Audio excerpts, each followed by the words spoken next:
Hi, it's Jason from Fraser Valley Rose Farm. Today I want to talk about chrysanthemums, and I want to answer two questions. One, will they survive if you plant them out in your garden? And two, can you propagate them? I actually know the answer to both of these questions, and I'm going to demonstrate them now using these that we picked up late season in the bargain bin. Lisa is a fantastic shopper. She picked these up for about $1 a piece, which is great, but what it means is that my timing is off because we grabbed these up at the end of the season. I'm going to give you some advice that isn't going to match what I'm doing right now. The first piece of advice about whether you can plant them in the garden. Well, the answer to that is, in general, yes. Chrysanthemums are genetically hardy to zones 4 or 5, roughly. It might be safer at 6. But the other thing is that they have a much, much better chance if you plant them in the ground as early into the late summer season or fall season as you can when you get them in the stores. That way they have time to root down and they can become their maximum level of hardiness in the landscape. So one thing I'm going to do right now is I'm going to take this out, sneak it into the garden at the end of the season, and because we're a relatively mild zone 8, my hope, my guess is that I can make this survive the winter. And of course, if it doesn't survive, then you will never have seen this video, and so you can pretend I never said that. The other one I'm going to talk about is how to propagate, and once again, we're dealing with chrysanthemums at the wrong time of year. When they're all in flower like this, they're thinking about one thing: how do I make flowers? How do I make seeds? And they're not really in the mood for cuttings. However, even though spring, when they're just putting up their first basal shoots and it's thin and it's vegetative and they're not thinking about flowering, is the best time to do cuttings, you may be able to get away with it right now. So if I were taking cuttings that first thing in the season, I'd be looking for thinner shoots, pure green vegetative growth, and I would just stick them straight in using no rooting hormone at all, probably.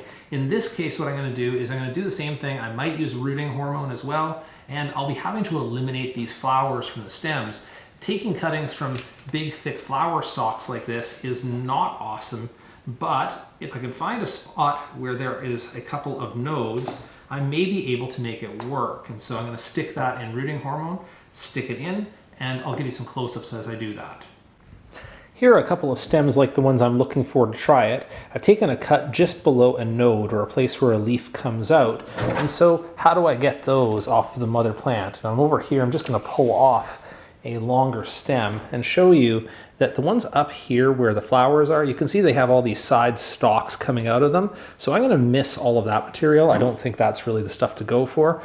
But once I get down here, then if I were to cut this thinner stem sort of where it is emerging from the other stem, right where it has a node, you see sort of a lumpy section there. That looks like a good section to try. So I will stick that into the rooting hormone and stick it into the tray here. This tray has 50 cells in it. That's actually a larger cell than it needs, but I'm going to use that anyway because I have this tray made up for sticking some other items.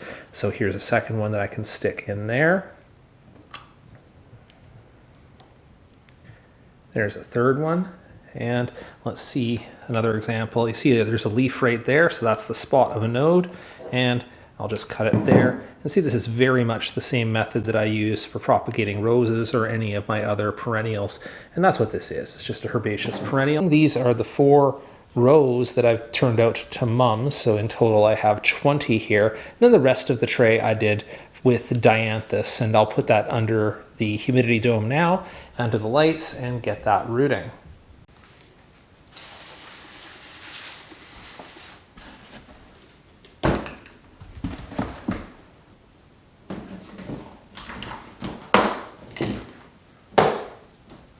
Well, it's been just about 3 weeks. Let's have a close look at how these cuttings have done.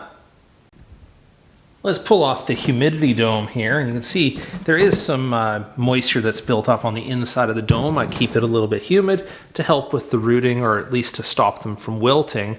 And let's have a quick look and see if we have some root development on the chrysanthemums here. And it's pulling out the plug, which is a good sign. And here we go. Let's get a close-up look of that.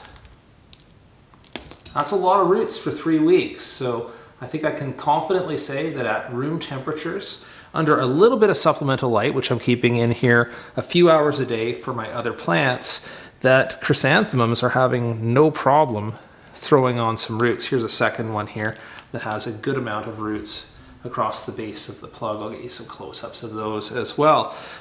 The dianthus here, of course, is a little bit slower than chrysanthemum, but it's still putting on some roots as well.